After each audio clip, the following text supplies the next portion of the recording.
दोस्तों, हिंदुओं के पवित्र धार्मिक ग्रंथ रामायण के बारे में तो आप सभी जानते ही होंगे।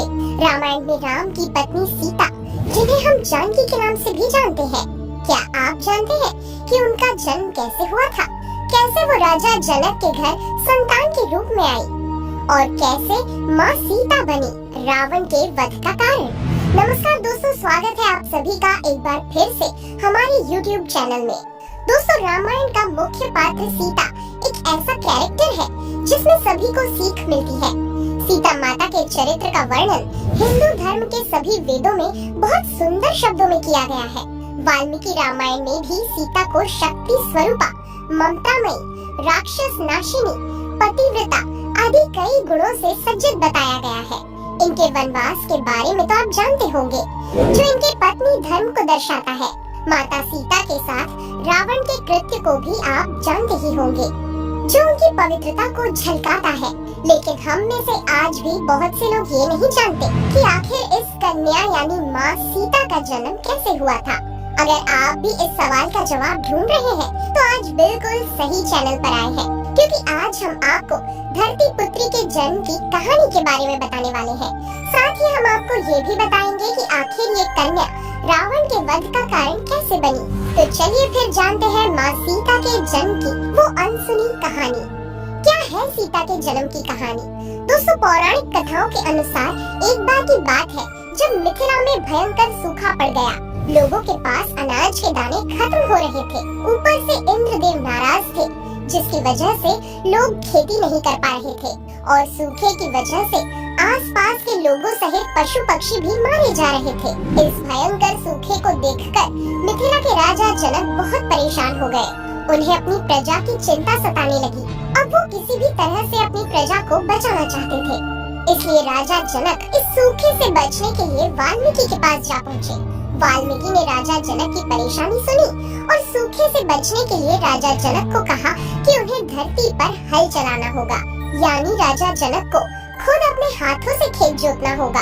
ऐसा करने से उन्हें सूखे से राहत मिलेगी। राजा जनक ने ऐसा ही किया। अब वो खेत जोतने लग गए। राजा जनक खेत जोत ही रहे थे कि तभी एक तेज आवाज हुई। ये आवाज आसमान से नहीं बल्कि धरती से निकली।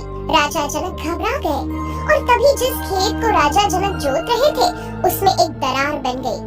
जनक ने हिम्मत करते हुए दरार के अंदर देखा तो उन्हें कुछ चमकता हुआ नजर आया। जब उन्होंने ध्यान से देखा तो वो चमकती हुई चीज एक सोने का बॉक्स थी, जिसका मुंह थोड़ा सा खुला हुआ था। राजा जनक ने हिम्मत करते हुए उस बॉक्स को उठाया और जैसे ही उन्होंने वो बॉक्स खोला, वो हैरान रह गए, क्योंकि उस चमकते हुए सोने के बॉक्स में मोरनी सी आंखों वाली बहुत ही सुंदर कन्या थी। ये कन्या पूरी तरह से मिट्टी में लिपटी हुई थी, जिसका सिर्फ मुंह दिखाई दे रहा था।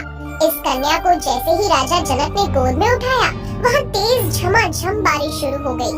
इस कन्या को गोद में लेते ही राजा जनक को एक पिता प्रेम का एहसास हुआ, क्योंकि जनक की कोई संतान नहीं थी और वो इस कन्या को देख इतने ज्यादा मोहित हो गए थे कि उन्होंने इसे अपनी बेटी बना लिया और उसका नाम रखा सीता। वो इतनी ज्यादा सुंदर और आकर्षक थी कि राजा जनक जैसे ही उसे घर लेकर पहुँचे, जनक की पत्नी महारानी सुनैना खुशी से भर गई।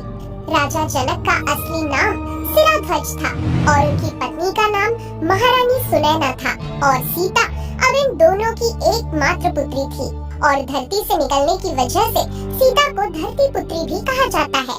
इसके बाद से ही राजा जनक ने सीता को बिल्कुल अपनी पुत्री की तरह प्यार किया और उसे दरबार में अपनी पुत्री होने का हक दिया। सीता भी अपने माता पिता के साथ पूरी तरह घुल मिल गई थी। लेकिन दोस्तों, सीता के यहाँ पहुँचने के पीछे भी एक कहानी है। मेरा मतलब है, सीता जनक को जिस तरह से मिली, ऐसा कैसे हुआ? इसके पीछे भी एक कहानी है। तो क्या है वो कहानी? आइए जान लेते हैं। दोस्तों, ये हम सभी जानते हैं कि अगर रावण माँ सीता का हरण नहीं करता, तो शायद भगवान राम उसे मारते भी नहीं। लेकिन क्या आप जानते हैं कि रावण के वध और सीता माता के जन्म से जुड़ी एक और कहानी है? और इस कहानी के अनुसार रावण का वध माँ सीता की वजह से होना ही तय था। अगर नहीं, तो आइए उसे भी जानते हैं। वर्षों से चली आ रही इस कहानी को जानने के बाद आपको ये समझ आ जाएगा कि माँ सीता कौन थी, वो कैसे राजा जनक के पास आ पहुँची और आखिर वो क्यों रावण की मृत्यु का कारण बनी। दोस्तों, असल में सीता रावण और मंदोदरी की बेटी थी। अब वो कैसे, आइए जानते हैं। दरअसल माँ सीता का उनके पिछले जन्म में नाम वेदवती था और उन्होंने पुनर्जन्म के रूप में रावण और मंदोदरी की बेटी के रूप में जन्म लिया था। अब आप सोच रहे होंगे ऐसा क्यों?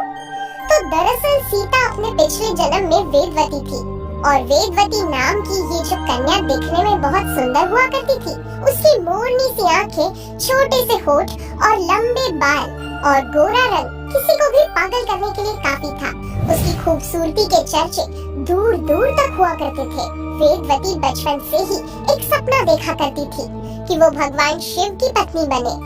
वेदवती चाहती थी कि वो हर जन्म में भगवान शिव की पत्नी बने और वो भगवान शिव की उपासक भी थी, यानी वो भगवान शिव की आराधना किया करती थी। जैसे जैसे वेदवती बड़ी होती गई, भगवान शिव से उसकी शादी करने की इच्छा भी बढ़ती चली गई, जिसकी वजह से उसने इस दुनिया को त्याग कर एक तपस्वी बनने का सोचा और दुनिया, घर परिवार सब कुछ छोड़कर जंगलों में चली गई। यहाँ वेदवती ने एक छोटी सी कुटिया बनाई और कठोर तपस्या में लीन हो गई। एक बार की बात है, जब वेदवती अपनी तपस्या कर रही थी, तभी वहाँ से रावण का गुजरना हुआ। ओम नमः शिवाय की आवाज जब रावण ने सुनी, तो वो वेदवती की तरफ जा पहुँचा और इतनी खूबसूरत लड़की को तपस्या करता देख रावण पागल हो गया। वेदवती अपने ध्यान में लीन थी। इधर वेदवती की खूबसूरती ने रावण को पागल कर दिया और उसने तुरंत वेदवती के सामने विवाह का प्रस्ताव रख दिया। रावण के मुंह से इस तरह की बातें सुनकर वेदवती को गुस्सा आया, लेकिन उसने गुस्से को शांत करते हुए रावण के प्रस्ताव को ठुकरा दिया। वेदवती के ना करने के बाद भी रावण नहीं माना और जबरदस्ती वेदवती को अपना बनाने का सोचने लगा और उसके साथ दुस्साहस करने लगा, जिसके बाद वेदवती ने आत्मदाह करने की ठान ली और देखते ही देखते वेदवती ने रावण से बचने के लिए अग्निकुंड में कूदकर अपनी जान दे दी। लेकिन कहानी यहीं खत्म नहीं हुई, बल्कि ये तो कहानी की शुरुआत थी। दरअसल हवन कुंड में कूदने से पहले वेदवती ने रावण को एक श्राप देते हुए कहा कि रावण को उसके किए की सजा जरूर मिलेगी और वो खुद अपने अगले जन्म में रावण की पुत्री के रूप में जन्म लेगी, साथ ही रावण की मौत का कारण भी बनेगी। इतना कहते ही वेदवती ने कुंड में छलांग लगा दी। समय बीतता गया और अब रावण की पत्नी मंदोदरी गर्भवती थी। पत्नी के गर्भवती होते ही कहीं न कहीं रावण को डर सता रहा था और कुछ समय बाद जब मंदोदरी ने एक बेटी को जन्म दिया तो रावण बुरी तरह घबरा गया। रावण को समझ आ गया था कि ये उसकी बेटी नहीं बल्कि वेदवती है और इस वजह से रावण ने अपनी मौत के डर से अपनी पुत्री को समुद्र में बहा दिया। लेकिन किस्मत के लिखे को कौन बदल सकता है। रावण को लगा कि खतरा टल गया, लेकिन ऐसा नहीं था। समुद्र के गहरे पानी में डूबती ये कन्या सागर की देवी वरुणी को मिली और वरुणी ने उसे धरती की देवी पृथ्वी को सौंप दिया और देवी पृथ्वी ने उस कन्या को राजा जनक और माता सुनैना को सौंप दिया, जिसके बाद वो कन्या सीता के रूप में जानी गई और बाद में इसी सीता को अगवा करने के कारण भगवान राम ने रावण का वध कर दिया और लंका को भी खत्म कर दिया। तो इस तरह माँ सीता बनी रावण के वध का कारण। यानी अगर रावण उस दिन वेदवती के साथ दुस्साहस नहीं करता तो वेदवती या सीता उसकी मौत का कारण नहीं बनती। वैसे आपको बता दूं कि माँ सीता ने जिस तरह धरती से जन्म लिया, ठीक उसी तरह उन्होंने अपने आप को माँ धरती को सौंप दिया था। अगर आप सीता माँ के खुद को धरती में सौंपने की कहानी के बारे में जानना चाहते हैं तो हमें कमेंट करके जरूर बताइए और अगर वीडियो पसंद आया हो तो इसे लाइक करें और अपने दोस्तों के साथ शेयर करें और हाँ, जाते जाते चैनल को सब्सक्राइब करना बिल्कुल न भूलें ताकि आने वाले वीडियोस के नोटिफिकेशंस आप तक बिना किसी रुकावट के पहुंचते रहें। मिलते हैं अगले वीडियो में, तब तक अपना ध्यान रखिए, खुश रहिए।